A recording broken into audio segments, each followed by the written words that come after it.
साताऱ्यामधून आमचे प्रतिनिधी जोडले गेलेले आहेत।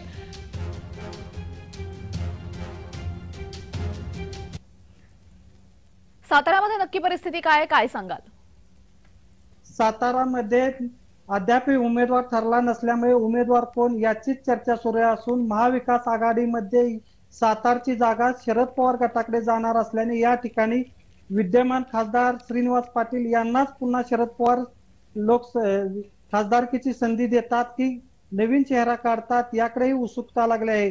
मात्र शरद पवार गटातीलच कराड उत्तरचे आमदार बाळासाहेब पाटील यांनी त्यांचे समर्थक सुनील माने यांच्यासाठी फिल्डिंग लावले आहे, तर पाटणचे माजी मंत्री विक्रमसिंह पाटील यांनीही त्यांच्या मुलासाठी लोकसभेचे तिकीट मिळावे यासाठी शरद पवार यांच्याकडे आग्रह धरला आहे। त्याचबरोबर महायुतीची जागा ही भाजपकडे जाते की अजित पवार गटाकडेच राष्ट्रवादीकडे राहते हाही अजून प्रश्न सुटलेला नाही।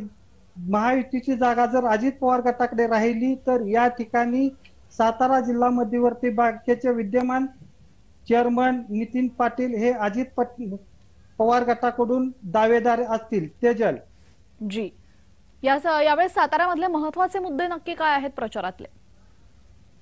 सातारा मधील महत्त्वाचे मुद्दे असे आहेत की भाजपने या ठिकाणी 2 वर्षापासून सातारा लोकसभा मतदारसंघ लढवायचा या दृष्टीने बांधणी केली होती, मात्र त्या भाजपकडे ही जागा येते की नाही ह्याचा अद्याप निकाल लागलेला नाही। त्याचबरोबर या ठिकाणी विकास कामावरती दोन्ही आघाड्यांकडून जोर दिला जाईल। तेजल जी, आपल्यासोबत कराडमधून आपले प्रतिनिधी प्रकाश शिंदे जोडले गेलेले आहेत।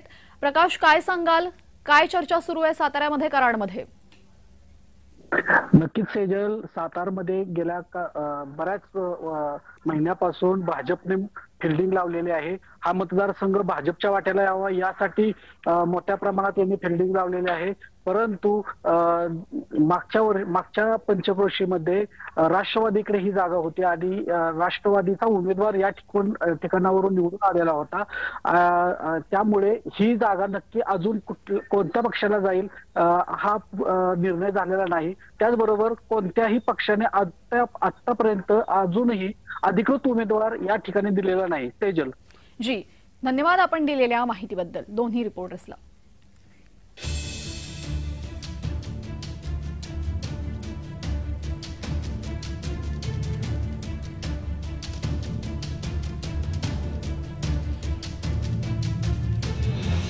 आता आपण थेट रायगडमध्ये जातो। रायगडमधून आमचे प्रतिनिधी अजय नाडकर जोडले गेलेले आहेत। अजय, रायगडमध्ये कोण उमेदवार? नक्कीच आजपासून जे आहेत ते लोकसभेच्या रणशिंग निवडणूक आयोगाने निवडणूक जाहीर केल्याच्या नंतर सर्वच राजकीय पक्ष आता कामाला लागतील। मात्र या रायगड लोकसभा मतदारसंघाचा तेजल आपण विचार केला तर हा जो मतदारसंघ आहे हा कोणत्याही लाटेबरोबर जाणारा मतदारसंघ नाही आहे।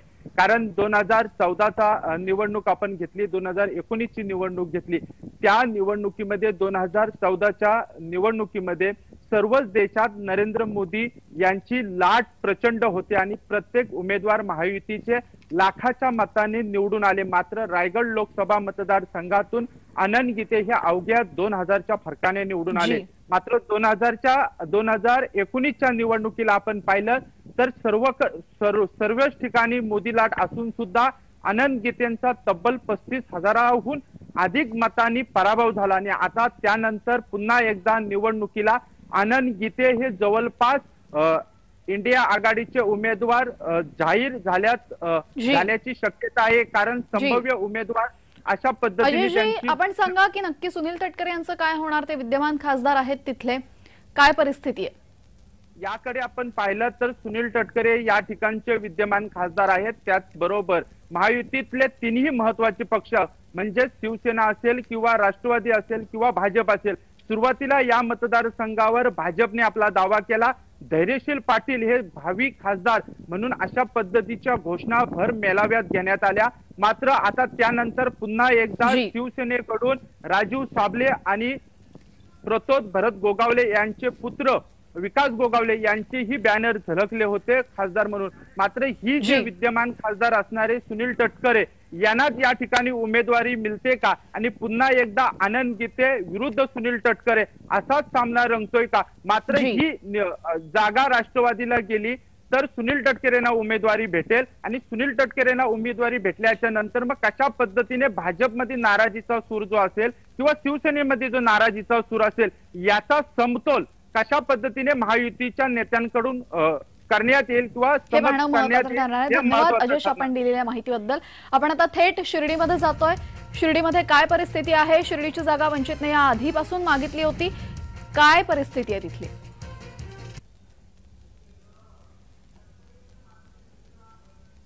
माझा आवाज येतोय आपल्यापर्यंत? आपण थेट शिर्डीला जातोय। शिर्डीची काय परिस्थिती आहे सध्या? आता या ठिकाणी शिर्डीची परिस्थिती अतिशय सर्वांचं लक्ष लागून आहे, कारण की आता आचारसंहिता लागू झालेली आहे, परंतु महाविकास आघाडी असेल महायुती असेल दोघांकडून उमेदवार मात्र जाहीर झालेले नाहीये। या ठिकाणी युतीचे शिंदे गटाचे खासदार सदाशिव लोखंडे हे विद्यमान खासदार आहेत, परंतु त्यांना पक्षांतर्गत विरोध मोठ्या प्रमाणात सहन करावा लागतोय। त्यांच्या विरोधात अनेक जणांनी राजीनामे यापूर्वी दिलेले आहेत, तसंच त्यांच्या मित्र पक्षातून देखील भारतीय जनता पार्टी ही जागा सुटावी अशी मागणी होती आहे।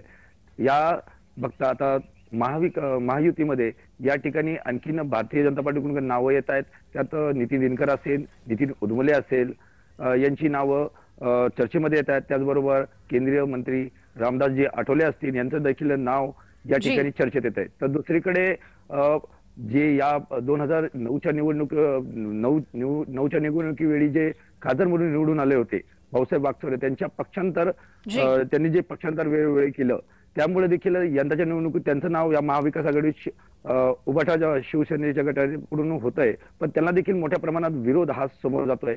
यात काँग्रेसच्या वतीने ही जागा जी आहे ती काँग्रेसला मिळावी याकरता प्रयत्न सुरू आहेत आणि काँग्रेसकडून उत्कर्ष रुपते असतील, श्रीरामपूर विधानसभेचे माजी आमदार भाऊसाहेब कांबळे असतील, सिटिंग आमदार जे आहेत लहू कानडे यांचं नाव असेल, तसेच नगरमध्ये नक्की काय परिस्थिती आहे? काय परिस्थिती आहे नगरमध्ये सांगा। नाही, या ठिकाणी महाविकास आघाडी असेल महायुती असेल या दोघांनाही आता पक्षांतर्गत वाद जो आहे तो पक्षांतर्गत जो विरोध आहे त्याला समोर जावं लागणार आहे। या ठिकाणी जर बंडखोरीचे चिन्ह जे आहे ते मोठ्या प्रमाणात दिसतात। आजच या ठिकाणी जे आहे एकता परिषदेचं आयोजन करण्यात आलं होतं श्रीरामपूर या ठिकाणी, त्या ठिकाणी उत्कर्ष रूपते जे आहेत त्या जातीने या ठिकाणी हजर असल्या होत्या आणि त्यांनी याच्यात हा मतदारसंघ जो राखीव करण्यात आला तो बौद्ध समाजाला या तिन्ही मागच्या निवडणुकीमध्ये नाकारण्यात आलेला आहे आणि यावेळेस महत्त्वाच्या ठरतात। धन्यवाद आपण दिलेल्या माहितीबद्दल। भाजपा समोर काँग्रेसला उमेदवार मिळत नाहीये। भाजपाने 20 नावं जाहीर केलीत महाराष्ट्रातली, मात्र त्याच्या विरोधात महाविकास आघाडीतून अजून एकही नाव समोर आलेलं नाहीये। महाराष्ट्रात मवियाचं जागा वाटपही अजूनही अडलेलं आहे। भाजपा समोर काँग्रेसला उमेदवार मिळत नाहीये। भाजपाच्या 2 यादी जाहीर झालेल्या आहेत।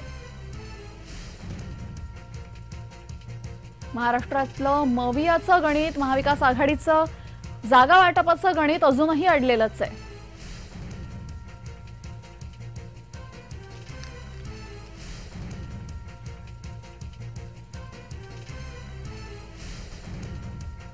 भाजपाने 2 यादी जाहीर केलेल्या आहेत। दोन्ही यादींपैकी दुसऱ्या यादीमध्ये महाराष्ट्रातून 20 उमेदवारांचा समावेश आहे। या 20 उमेदवारांसमोर अजूनही महाविकास आघाडीकडून एकही नाव समोर आलेलं नाहीये। महाविकास आघाडीमध्येच मुळात जागा वाटपावरून गणित अडलेलं आहे। जागा वाटप अद्यापही झालेलं नाहीये। काही जागांवरनं वाद सुरू असल्याचंही समजतंय, त्यामुळे भाजपासमोर अजूनही उमेदवार देण्यात येत नाहीये।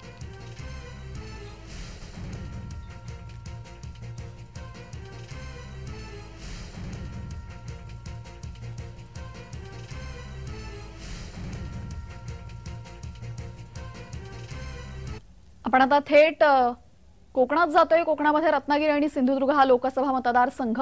आपण पहिले राजेश जाधव यांना प्रश्न विचारूयात। राजेश, काय परिस्थिती आहे, कसं समीकरण आहे?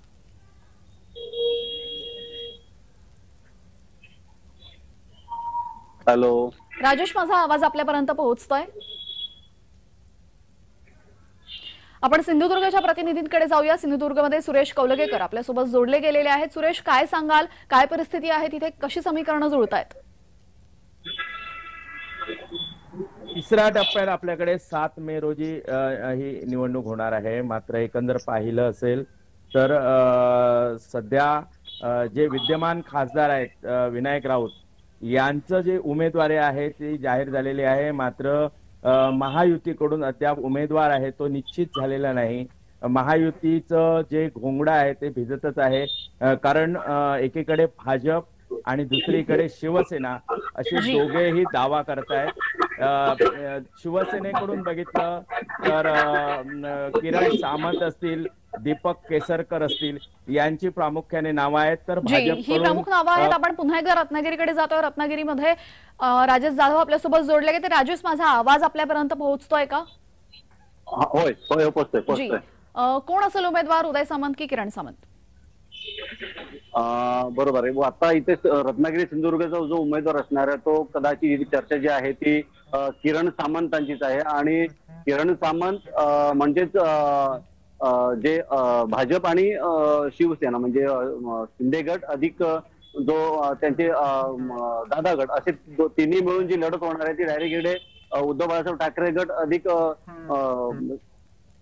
शरद पवार गट आणि त्याचबरोबर कदाचित जर वंचित आले तर वंचित, नाहीतर मग शिवसेना अशी लढत होणार सरळ सरळ. मात्र इथे कोणाचे पारडं सध्या तरी जड होताना दिसत नाही. मात्र तसं पाहिलं तर किरण सामंत हे आपल्या प्रचाराला लागलेले आहेत. किरण सामंत आतून त्यांचा प्रचार चालूच आहे. त्याचबरोबर ते महत्वाचं म्हणजे जे विनायक राऊत आहे ते घरोघरी पण फिरत आहेत.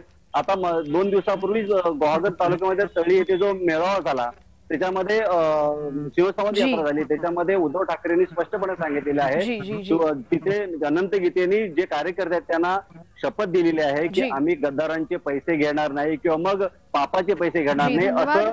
दोन्ही प्रतिनिधींना धन्यवाद आपण दिलेल्या सविस्तर माहितीबद्दल. महाराष्ट्रात महाविकास आघाडीचं जागा वाटप अजूनही अडलेलं आहे.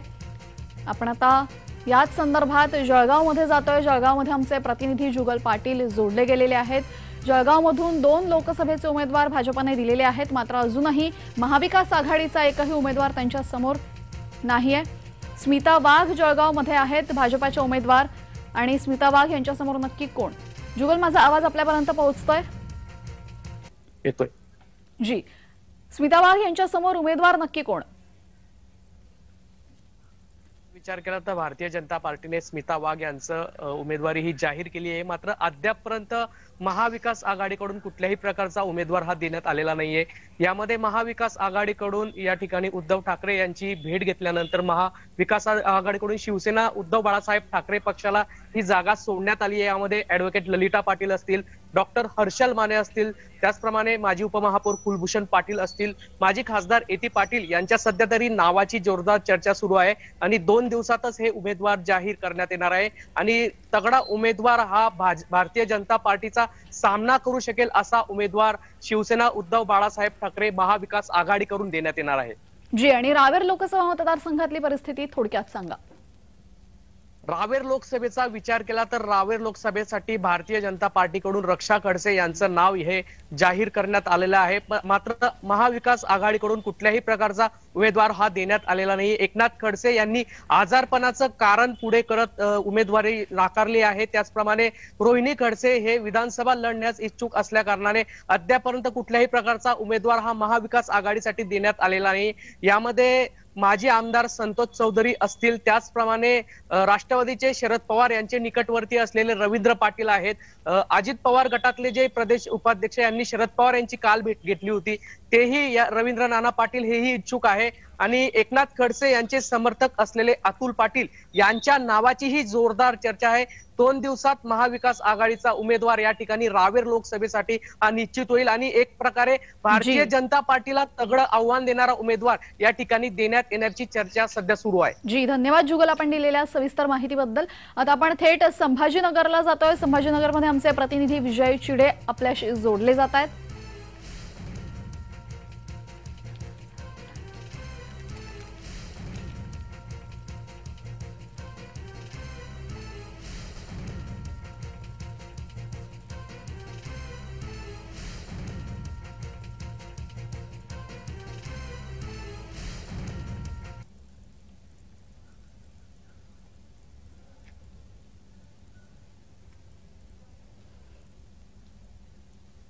भाजपासमोर आता नक्की कोण उमेदवार असेल हे आपल्याला बघायचं आहे। आपल्यासोबत छत्रपती संभाजीनगर मधून विजय चिडेस जोडले गेलेले आहेत। नक्की काय भांडण आहे तिकडे खैरे विरुद्ध दानवे?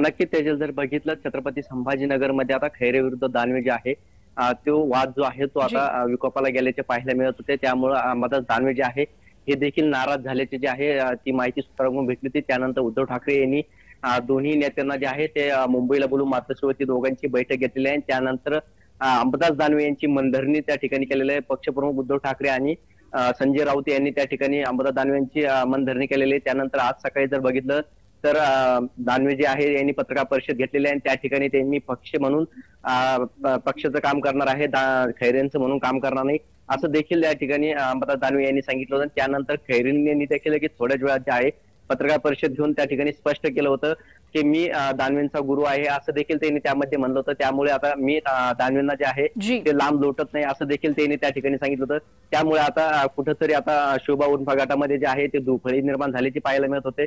मात्र आता छत्रपती संभाजीनगर मध्ये जर पाहिलं तर शिवसेना विरुद्ध शिवसेना लढत होण्याची शक्यता जी आहे ती आता सूत्रांकडून माहिती भेटत आहे। कारण शिंदेगड देखील छत्रपती विजय आपण दिलेल्या सविस्तर माहितीबद्दल।